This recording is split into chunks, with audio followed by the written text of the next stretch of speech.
Game of Thrones Season 8 Episode 5 Leak. Script. Game of Thrones Season 7 is still in progress, but supposed leaks for Game of Thrones Season 8 are already popping up. In this post we are going to take a look at Game of Thrones Season 8 Episode 5 Leak. We know for sure that Game of Thrones Season 8 has already been written and passed on to the producers. What we do not know is if these leaked scripts are true or not. They could be a collection of fan theories, or they could be the real thing. Take these with a shot of tequila and some salt. Freefolk, posting the links to verify the authenticity of these leaks over at Freefolk will not be fruitful, as no one knows if the leaks are true or fan fiction. Probability of these being fan fiction is very high. We therefore request you to not spam Freefolk with asking them to verify these leaks. Some important links from Freefolk: Scene 1. First scene will only include the soundtrack of R. Jawadi. There's no dialogue in the first 5 minutes. We first see the Knights of the Vale preparing themselves for an attack. We get a shot of the Lannister, Tully and Stark army marching to the Vale. Jaime, Tyrion, Edmure and Bronn are seen leading their men. Then we see the Golden Company getting on board of Euron Greyjoy's ships. The Knights of the Vale see a huge storm approaching slowly. Jon Royce is commanding the army of the Vale to keep their spears of Dragonglass ready. Robin Arryn fights alongside Jon Royce. Lord Royce isn't too pleased to have Robin Arryn commanding their men. You can literally read it from his face. Scene 2. First line comes from Jon Royce, who commands his men to keep ready. Whites start to invade the Bloody Gate. Robin Arryn is commanding the archers, but fails miserably. Inside the Eyrie, we see Lady Sansa together with Gendry and Briallyn of Tarth. Gendry says goodbye to Sansa and joins the fight. Sansa tells Gendry she hopes he'll come back. Gendry expresses his doubt. Briallyn of Tarth also wants to join the fight, but Sansa isn't too fond of that idea. She wants Briallyn to stay with her, but Briallyn says she can't save Sansa if the Whites invade inside the Eyrie as well. She swore to protect Sansa, and the best way to do that is to keep the entry of the Vale safe from the Night King's army. Sansa hugs Briallyn and thanks her for everything she has done to protect her family. Briallyn leaves to join the fight. Scene 3. Dragonstone. News reaches Dragonstone that the Golden Company is on their way to attack Queen Daenerys. Daenerys commands her remaining Unsullied and Dothraki to protect Dragonstone from invading there.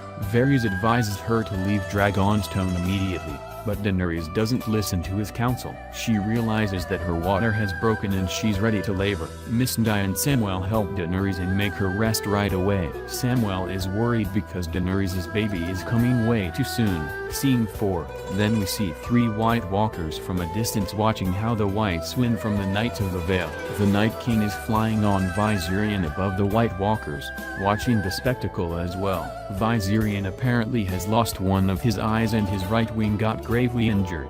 Briallyn is fighting for her life. Robin Arryn is almost attacked by several Whites and runs away to hide inside of the Eyrie. Sansa confronts him that he promised to fight with his men, but Robin expresses his lack of interest in the survival of his men. Brienne, Lord Royce and Gendry continue to fight, but it looks like a losing side until now. The White Walkers now start to invade the Eyrie as well. A roaring undead dragon can be heard. A one blue-eyed undead Viserion flies above Lord Royce and his men and sets them afire. Then we hear the roaring of another dragon. The Night King looks behind and sees Jon Snow on Drogon helping the Lord of Vale out. Beneath Jon Snow, we see the Tully, Lannister and Northern forces joining the fray. Lots of Whites are set afire by Drogon while the Westerosi armies slaughter them. It looks like the dragon fire doesn't affect the White Walkers, though. Bronn manages to kill the White Walker with 2 spears of Dragonglass. Jaime sees that Briallyn is getting in trouble with another White Walker. She gets stabbed right in the guts, and that's when Jaime goes mad and stabs the WW from behind. Briallyn is dying and Jaime holds her in her arms. She asks Jaime to keep Sansa and Arya safe, as she promised it to Lady Catelyn. Jaime says he will do that for her. Briallyn's last words are that Jaime is an honorable man. She dies in his arms. Scene 5. Arya, The Hound and Nymeria are entering a snowy King's Landing. The Hound remarks that he hasn't missed the stinking city at all, and Arya agrees. Arya notices that the city has changed a lot since she has left and walks past a destroyed Sept of Baelor. To be in the same place again reminds her of Ned Stark. She tells the Hound it's time to pay the Lannisters their debts. Scene 6. Daenerys is starting to labor. It's Samwell and Missandei who help her with it. Varys witnesses how a smaller part of the Golden Company is invading the shores of Dragonstone. The Unsullied try to stop them from entering the stairs to the castle. The Dothraki fight them on shore. Jorah and a small part of the Northern Army join the fight as well. Jorah tries to get inside the castle to protect Daenerys. Scene 7. In the Eyrie, the army of the undead is diminishing by the second. Edmure is leading his men very well. Tyrion does too. The Night King is no longer mounting Viserion and tries to get inside the Eyrie with another White Walker. Viserion tries to attack Gendry and opens his mouth to spit fire on him. Gendry mounts a spear of Dragonglass in the mouth of the dragon. Undead Viserion falls from the rocks of the Bloody Gate, and it is Drogon who finishes the job and sets Viserion on fire. Scene 8. Jorah has made it into Dragonstone and finds Daenerys laboring. Things don't look too bright for her. A sad Samwell concludes that both mother and child could never survive together, and he only can save one of them.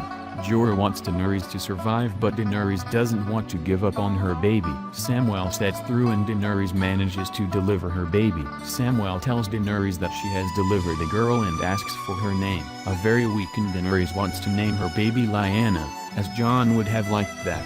Daenerys is dying and Missandei, Varys and Jorah realize that the Golden Company is getting the upper hand and start to invade the stairs to Dragonstone as well. Daenerys says goodbye to Jorah and thanks him for always being there for her.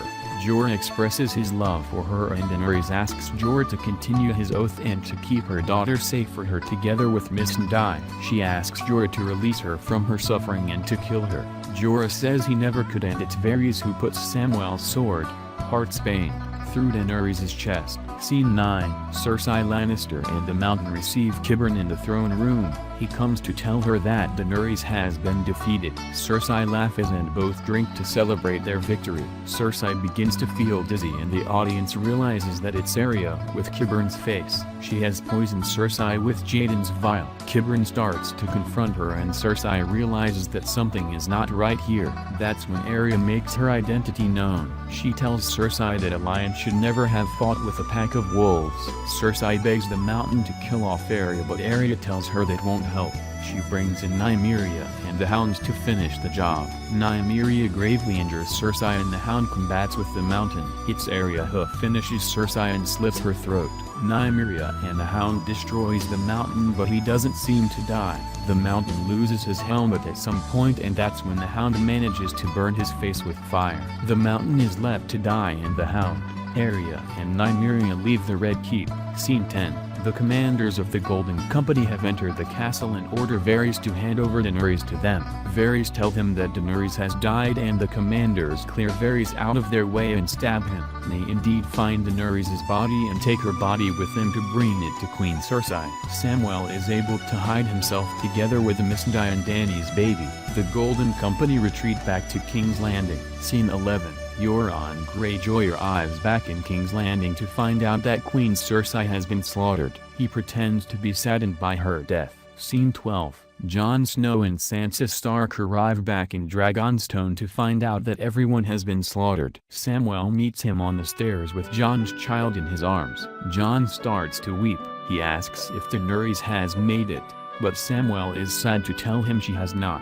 He tells him she named their daughter Lyanna Targaryen. Scene 13. Coronation of King Euron Greyjoy. He is made king of the Seven Kingdoms. Deaths: Lord Royce, Brian of Tarth, Robin Arryn, Undead Viserion, Queen Daenerys Targaryen, Night King, Qyburn.